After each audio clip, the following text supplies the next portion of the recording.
Welcome to another level workout with Coach John. We're at the park again today. We're going to be building on workout number 1 that we did with John, and workout number 2 is just going to be adding much more movement, getting your body much more comfortable, but we had a great foundation from the next exercise, so I think we're going to be ready to go. Let's get a sweat on. Hey guys, welcome to workout 2, level 1. It's going to be exciting. We're going to take what we did in workout 1 and we're going to build on it. What I mean when I say build on it is we're going to go from a lot of times an isolated motion to maybe a little bit more of an integrated motion, or from one plane of motion to another plane of motion. So it all depends on what you're seeing, but everything in this second workout is going to be slightly more difficult than what we did in the first workout. So hang with me and really pay attention to the cues that I give Brittany. Okay, Britt, let's go shoulder width apart. These are called standing matrix reaches. We're going to start with our hands right about shoulder height.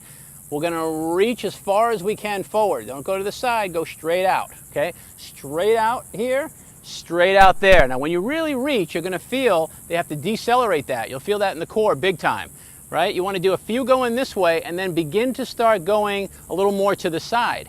That's called the frontal plane. We're going to start taking the body side to side, but we're driving it from top down. We're using our hands. Then we're going to go cross body. We're going to really reach across the body and really try to get that internal and external rotation going on in the hip.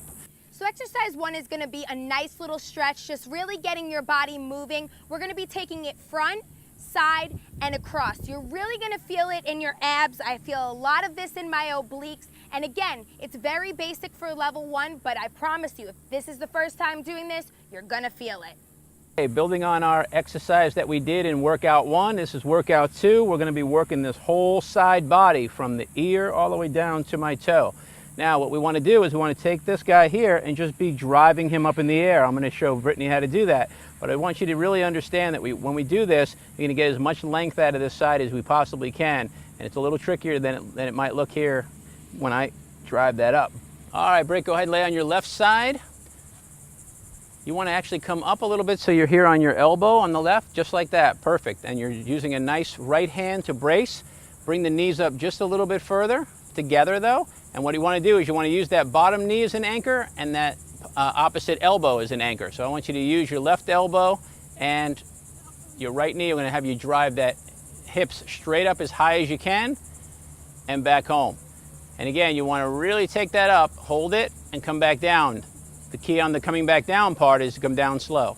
So for exercise 2, you want to make sure that you're using your elbow and your knee as an anchor to keep you sturdy. As easy as this exercise looks, it's definitely requiring a lot of balance. I like to use my opposite hand to push up and really give me that hold, squeeze everything, and breathe, exhale on the way down. Okay, for exercise 3, workout 1, we did what we call the bottom up. That's when we drove our hips and we kept our upper body sort of balanced or stable. On this exercise, we're going to do exactly the opposite. You're going to see me try to use my upper body, or Brittany to try to use her upper body to drive back and come back home. What that means is, for us, that we want to make sure the hips are nice and stable. We're going to be really working those obliques, those internal and external obliques, those rotational muscles, and what we call the transverse abdominis, that muscle inside of our abdominals we can't even see. So it's going to be really important that we work on that rotation.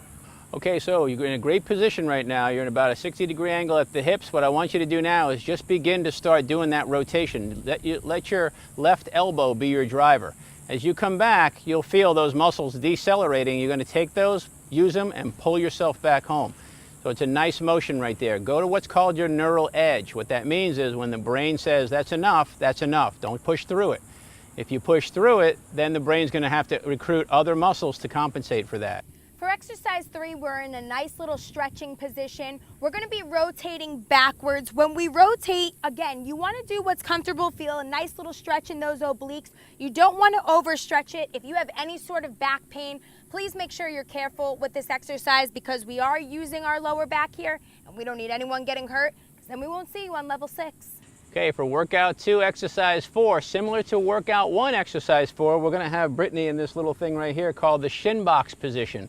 Some people, again, call this 90-90. We take 90 degrees. You want the front leg to be out here. Now, what's the purpose of this? We're going to go external rotation on one leg, internal rotation on the other leg because we want to make sure we stretch the adductors on one side and the posterior rotators on the other side. So again, we're getting that nice stretch, and I'm going to take her into a rotational position. Okay, we're in that shin box position. External rotation on the front, internal rotation on the back. Take the right hand as the driver and just begin to start sliding to the outside of that left leg. You'll notice that as she's going through there, it's really important that she opens up that spine. Get as much twist as you can. Now take the right shoulder from there and see if you can bring it closer to the ground, right? So that's going to give you that rotation we're talking about. This is called shin box rotations. So we're finishing another level 1 workout with Coach John. He really knows how to show us how to get a nice stretch after we've done a little bit of toning. What I love about all of John's workouts, at the same time that we're loosening up the body, we're getting a really good stretch and really getting comfortable with all the muscles in our body and how they work. We're really prepping ourselves for levels 2 through 6 because number 1 is the foundation, and John has done a great job building that with us. Keep up the great work, guys. You guys are going to do awesome on all the other levels. I have the faith.